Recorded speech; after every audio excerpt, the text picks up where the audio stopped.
estamos hablando de policías incorrectos, ineficientes solamente, estamos hablando de policías criminales o de criminales disfrazados de policías. En las últimas horas se ha publicado un documento gráfico absolutamente revelador. Una foto en la que miembros de la Policía Nacional departen alegremente en una piscina con miembros de la organización Los Pulpos. Es decir, los delincuentes divirtiéndose con los que deberían no estar metidos en la piscina con ellos, sino deberían estar persiguiéndolos para meterlos presos. Y lamentablemente esto es una señal que ya se había advertido. Es decir, por la pura lógica de los hechos, cuando el coronel Víctor Reboredo organiza un operativo para intervenir uno de los centros más importantes de operación de los pulpos en Trujillo, a la hora que llegan al operativo habían levantado prácticamente todo.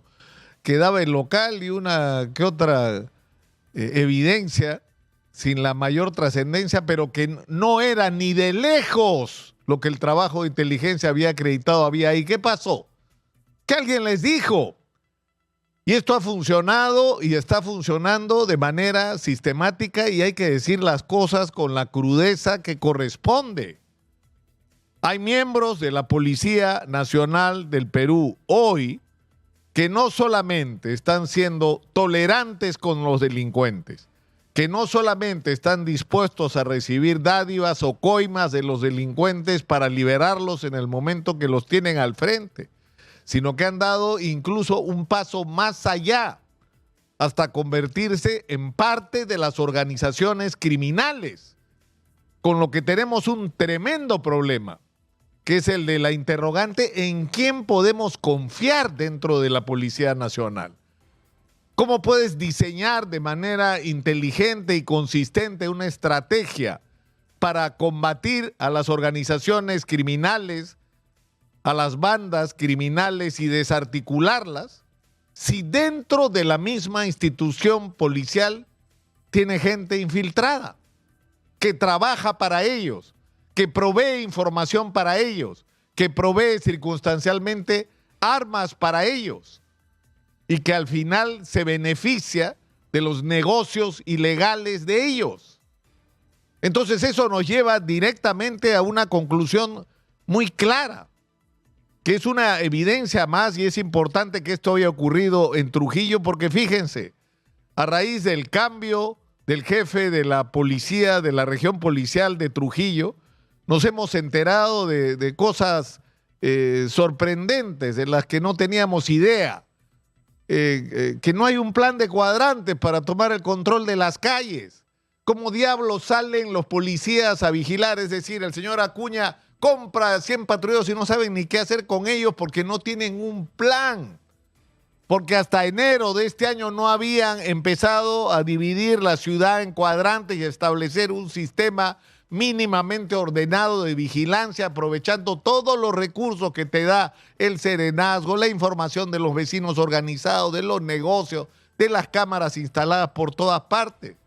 Es decir, han pasado años de estado de emergencia en Trujillo y algo tan elemental como eso no se había hecho. Y esto tiene que ver con el tema de la seguridad en la calle, del control territorial. Pero por el otro lado, en Trujillo nos enteramos de que la policía que está luchando en uno de los lugares donde desde hace años ocurre la extorsión y donde el delito se ha sofisticado de una manera extraordinaria, no hay un laboratorio de criminalística. Es decir, si quieres hacer una pericia balística tienes que mandarla al IMIS y te la devuelven en 3 meses. Date con una piedra en el pecho porque eres afortunado. Entonces, ¿cómo va a haber un trabajo serio de inteligencia? ¿Cómo la policía va a aportar pruebas al Ministerio Público y el Ministerio Público a la justicia si no existe un laboratorio de criminalística? Es decir, ¿cómo haces el trabajo de investigación criminal que en este momento, en regiones como La Libertad, en todo el Perú en realidad, es la clave porque no se trata solo de tomar el control de la calle, sino se trata de desarticular las organizaciones criminales, sin laboratorio de criminalística, sin información, sin poder procesar las evidencias que vas reuniendo, tienes que mandarlas a Lima. Es una vergüenza, y es una vergüenza que lo sepamos recién ahora, pero ahora salta a la luz el otro gran problema. Y viene también desde la libertad. Hay policías involucrados con las organizaciones criminales. Entonces, necesitamos una respuesta consistente a esta situación y no la tenemos. Es decir, siguen declarando estados de emergencia, siguen dando discursos en el Congreso, siguen discutiendo a ver a quién se le ocurre la ley más brava, ¿no? La ley más Bukele que pueda salir, ya pena de muerte para cualquiera que no te gusta cómo te mira, ya pena de muerte. Y es ridículo porque no son respuestas consistentes ni serias a lo que estamos viviendo. Necesitamos tomar el control de la calle y para eso hay experiencias de cómo se hace eso. Necesitamos tener vehículos y sobre todo comunicaciones y una policía equipada de manera moderna y articulada con todos los elementos que haya en la sociedad para enfrentar juntos el control de la calle y arrinconar a los delincuentes que se pasean abusando de los ciudadanos en este momento. Y ese es un problema.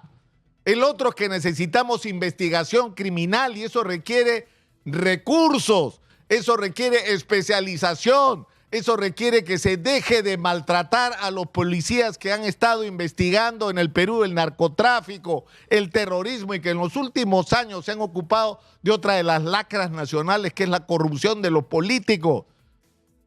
Han desarticulado la DIVIAC, de los 130 y tantos oficiales creo que quedan 6.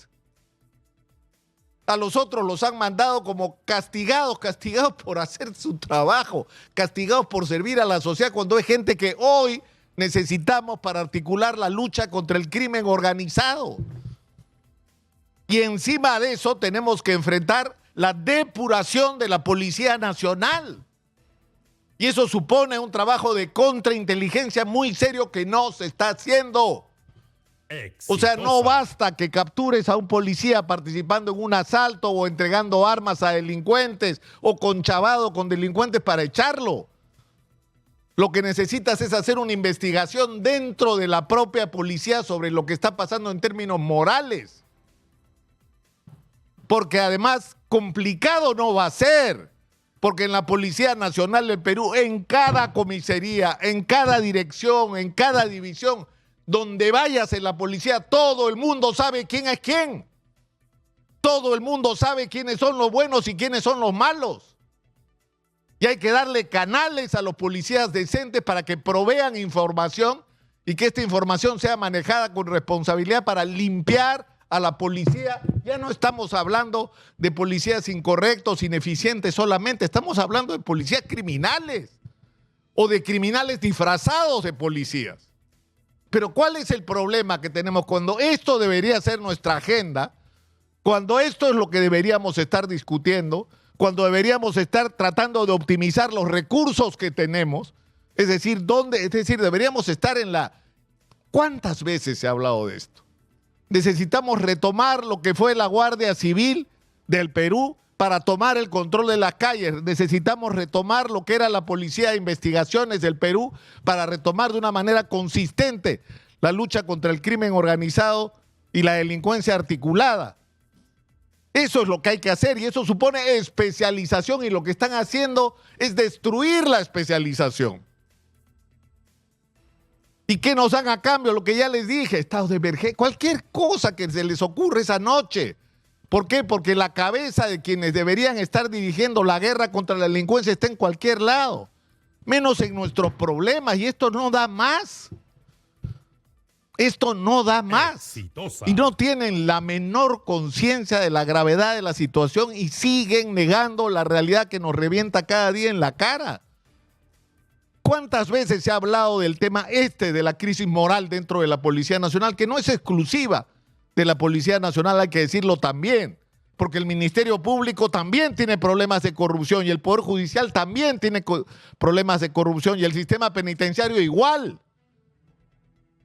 Hay que hacer una limpieza generalizada contra los infiltrados de la delincuencia dentro de nuestras instituciones, además de las instituciones que deberían luchar contra la delincuencia y que se han instalado, que se han enganchado con los delincuentes.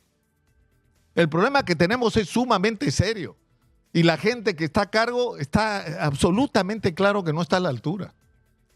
Están ocupados en defender a la presidenta. ¿Cuántas veces hemos repetido esto? Ocupado el ministro del Interior es el abogado de la presidenta, pues. La cuida la presidenta, como el ministro de Educación, como, no sé, es una especie de competencia, a ver quién cuida más las espaldas de la presidenta. Y ese no es su trabajo.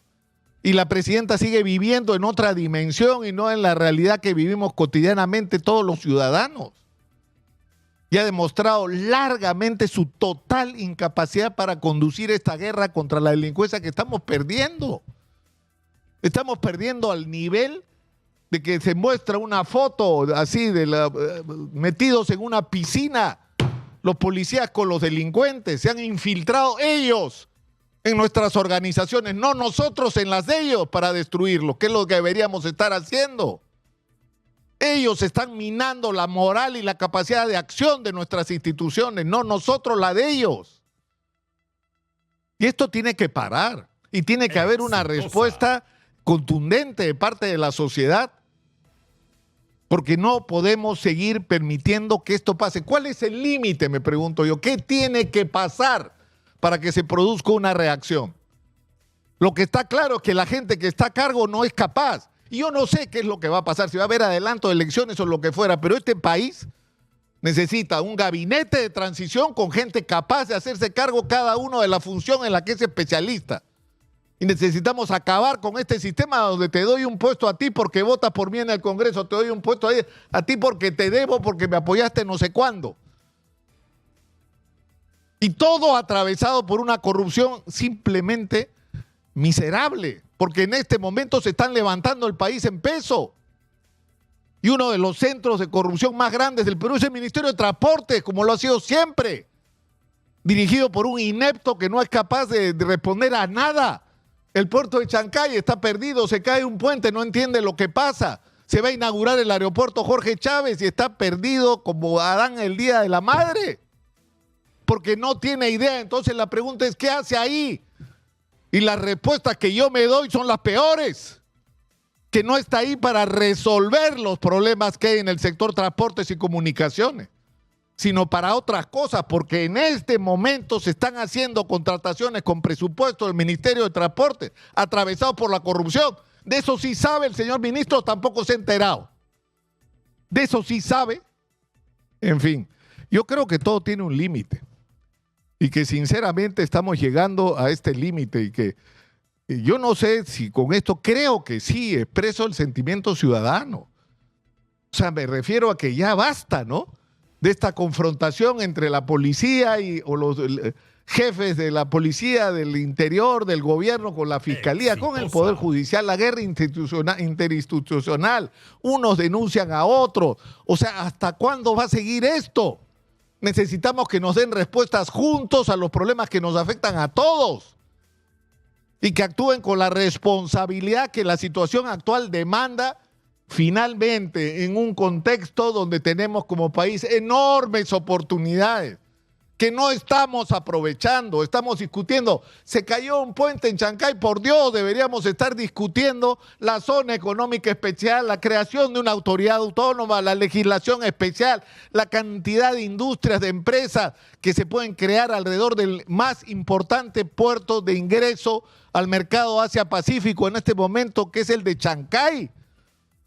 Esa debería ser nuestra agenda del día de hoy, y no que se nos cayó un puente por la ineficiencia, la responsabilidad, la incapacidad y la corrupción de funcionarios y de empresarios como los señores Graña, que por autoconfesión han dicho sí, pues, son delincuentes y han reconocido su condición de delincuentes.